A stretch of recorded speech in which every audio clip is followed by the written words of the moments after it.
विपक्ष के लोग इस तरीके का भ्रम फैलाना चाहते हैं कि अगर एनडीए में किसी तरीके की दरार आ जाए तो इनकी राह आसान नहीं संभव होने लगेगी। मैंने हाजीपुर की जनता से जो वादा किया था, एक एक करके हर उस वादे को मैं पूरा कर रहा हूँ। निफ्टम देश को मिलने जा रहा है और वो बिहार के हाजीपुर में खुलेगा। केंद्रीय विद्यालय का अपना भवन होगा।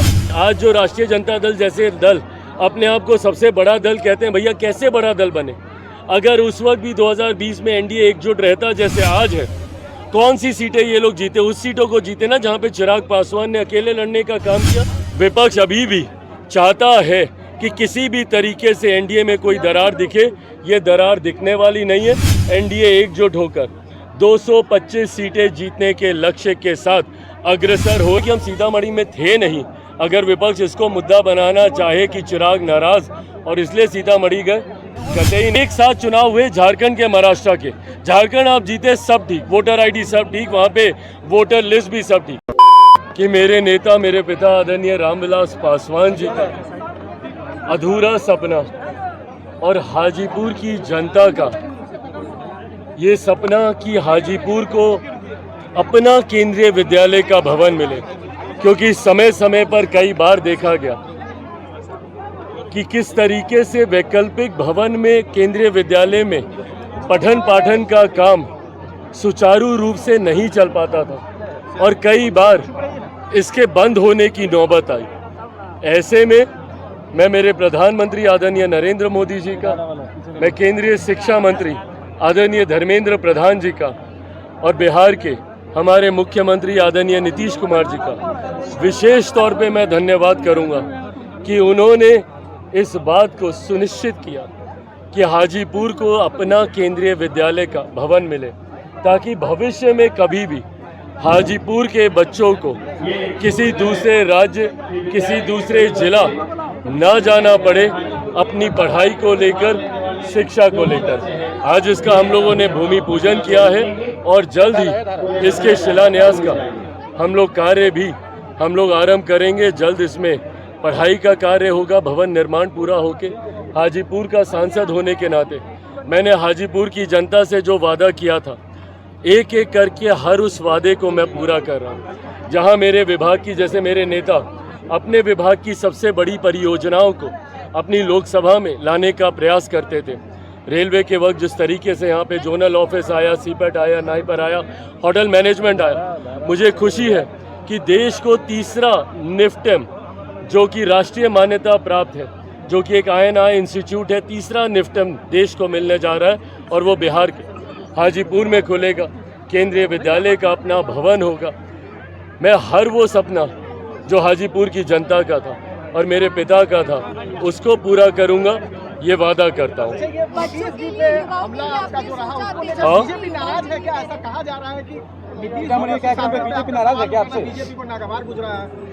देखिए, ये विपक्ष के लोग इस तरीके का भ्रम फैलाना चाहते हैं कि अगर एनडीए में किसी तरीके की दरार आ जाए तो इनकी राह आसान नहीं संभव होने लगेगी। 2020 का इन लोगों ने अनुभव देखा कि भैया अगर एनडीए एकजुट ना रहे, आज जो राष्ट्रीय जनता दल जैसे दल अपने आप को सबसे बड़ा दल कहते हैं, भैया कैसे बड़ा दल बने? अगर उस वक्त भी 2020 में एनडीए एकजुट रहता जैसे आज है, कौन सी सीटें ये लोग जीते? उस सीटों को जीते ना जहां पे चिराग पासवान ने अकेले लड़ने का काम किया। उस वक्त भी यूनाइटेड एनडीए के तौर पे हम लोग चुनाव लड़ते तो ये लोग दहाई का आंकड़ा पार करते करते इनकी सांस फूलने लगती। तो आज भी ये लोग यही सपना देख रहे हैं कि एनडीए में किसी तरीके की दरार उत्पन्न हो जाए। इन्होंने, जिनको मेरी बातों में बगावत दिखाई देती है, वो बगावत नहीं है, वो मेरी चिंताएं हैं, जो कि समय समय पर मैंने गठबंधन के भीतर रखकर इस बात को सुनिश्चित करने का प्रयास किया कि अगर बिहारियों की चिंताएं हैं तो उसको सम्मान दिया जाना चाहिए। जिस तरीके से अपराध को लेकर बीते दिनों चिंताएं उठी थी, आज पुनः आप देख रहे हैं कि धीरे धीरे वो व्यवस्था नियंत्रित होने लगी है। जिस तरीके से पीछे अपराधियों ने एकदम सर उठाकर तांडव मचाने का प्रयास किया, धीरे धीरे, और ये विश्वास मेरे मुख्यमंत्री पर हमेशा रहा है कि उन्हीं के नेतृत्व में ये संभव है। सुशासन बाबू बिहार की जनता ने ऐसे ही उन्हें नहीं कहा, बट हाँ, विपक्ष अभी भी चाहता है कि किसी भी तरीके से एनडीए में कोई दरार दिखे, ये दरार दिखने वाली नहीं है। एनडीए एकजुट होकर 225 सीटें जीतने के लक्ष्य के साथ अग्रसर हो रहा है और परिणामों के बाद आप देखिएगा कि एनडीए एक ऐतिहासिक जीत के साथ सरकार बना रहा है। चिराग का चौपाल एक ऐसा कार्यक्रम है जैसे हम लोग प्रदेश भर में बड़ी सभाएं आयोजित कर रहे हैं, तो वहीं हम लोग विधानसभा स्तर पर कार्यक्रम आयोजित करें जिसके माध्यम से बिहार फर्स्ट बिहारी फर्स्ट की सोच को जनता तक लेकर जाया जा सके, केंद्र सरकार राज्य सरकार की उपलब्धियों को जनता तक लेकर जाया जा सके। तो हम लोग चिराग के चौपाल के माध्यम से हमारे पार्टी के वरिष्ठ पदाधिकारी साथी सांसदगण इन कार्यक्रमों में सम्मिलित होकर सरकार की नीतियों के बारे में और बिहार फर्स्ट बिहारी फर्स्ट की नीतियों के बारे में चर्चा करने का काम करेंगे। भाई सीतामढ़ी जाने को लेकर जो ये विवाद उठाया जा रहा है, मैं सीतामढ़ी पहुंचा, पर वहां पर जिस तरीके से मौसम की वजह से कार्यक्रम को थोड़ा प्रीपोन किया गया और मेरा पटना में उससे पूर्व निर्धारित कार्यक्रम था, आप सबसे बातचीत कर ही मैं यहाँ से निकला था, पर क्योंकि बरसात थी, बरसात की वजह से रास्ते में जाम बहुत ज़्यादा था और जब तक हम वहाँ पर पहुँचे तब तक कार्यक्रम समाप्त हो चुका था। तो ऐसा नहीं है कि हम सीतामढ़ी में थे नहीं। अगर विपक्ष इसको मुद्दा बनाना चाहे कि चिराग नाराज़ और इसलिए सीतामढ़ी गए, कतई नहीं, हम सीतामढ़ी में मौजूद थे। कार्यक्रम में पहुँचते तक क्योंकि जाम इतना ज़्यादा था बरसात की वजह से, वहाँ पहुँचने में विलम्ब हुआ, इसीलिए मंच पे हमारी उपस्थिति दर्ज नहीं हुई। पर मैं पुनः बता दूँ, चिराग सीतामढ़ी क्यों नहीं थे, चिराग व्यवस्था पे सवाल उठा रहे हैं, ये तमाम बातों के पीछे की सोच वही है कि क्या दरार है गठबंधन में, क्या चिराग, क्योंकि मेरा एक इतिहास भी रहा है भैया 2020 वाला, तो इन बातों को बहुत सहजता से रोल आउट कर दिया जाता है कि भैया 2020 में चिराग ने ऐसा किया था, इसीलिए चिराग इस बार भी ऐसा ही करने जा रहे हैं। कतई ऐसा चिराग नहीं करने जा रहा है। मजबूती से गठबंधन के साथ हम लोग हैं और ये गठबंधन अपने में एक विनिंग कॉम्बिनेशन है और ऐतिहासिक जीत की ओर हम लोग अग्रसर हो रहे हैं। विधायक जी यहाँ पर मौजूद हैं, इनसे पूछ लीजिए भैया हाजीपुर में किस मजबूती के साथ पुनः हम लोग जीत कर चेक कर लिया है, डबल हो रहा है, अब तो सीएम का भी आ गया है। अब बताइए कौन उठा रहा है, नेता प्रतिपक्ष जिनका अपना वोटर आईडी डबल उसके संदेह में है। भाई आपसे तो चुनाव आयोग ने सवाल जवाब भी तलब कर लिया है, आप अपना स्पष्टीकरण दीजिए ना। अगर उप मुख्यमंत्री जी का भी इस तरीके से सामने आया, चुनाव आयोग चाहेगा तो उस पर भी जांच करेगा। और इसीलिए तो भैया क्योंकि बार बार आप ये सवाल उठाते हैं, राहुल जी ने क्या किया, अपनी ही सरकार पे सवाल उठा दिए कर्नाटका में जाके। तो वो ये कहना चाह रहे हैं ना कि कर्नाटका की उनकी सरकार फर्जीवाड़ा की सरकार है, फर्जी वोटरों से बनी हुई सरकार है, यही कहना चाह रहे हैं ना। सवाल आप उठाएंगे, उसके जवाब में जब चुनाव आयोग प्रक्रिया का इस्तेमाल करेगा तो उस प्रक्रिया पे भी आप सवाल उठाएंगे। तो क्यों जाते हैं आप चुनाव आयोग के दरवाजे पे?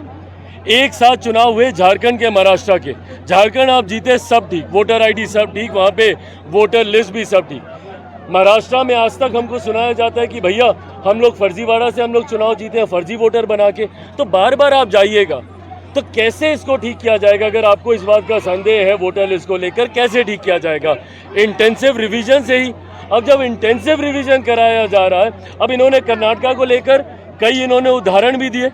अब मान लीजिए उसको गंभीरता से लेते हुए चुनाव आयोग कल को अब अगर कर्नाटका में चला जाए एसआईआर लेकर, तो ये उस पर भी हंगामा करेंगे कि भैया क्यों एसआईआर करा रहे हैं। तो भैया क्यों आप दिखा रहे हैं कि एक वोटर 4 जगह वोट दे रहा है? क्यों आप दिखा रहे हैं कि भैया कैसे फर्जी वोट वहाँ पे बनाए गए? तो जब आप सवाल उठाइएगा तो उसका समाधान यही प्रक्रिया है, पर इस पर भी आपको हंगामा करना है।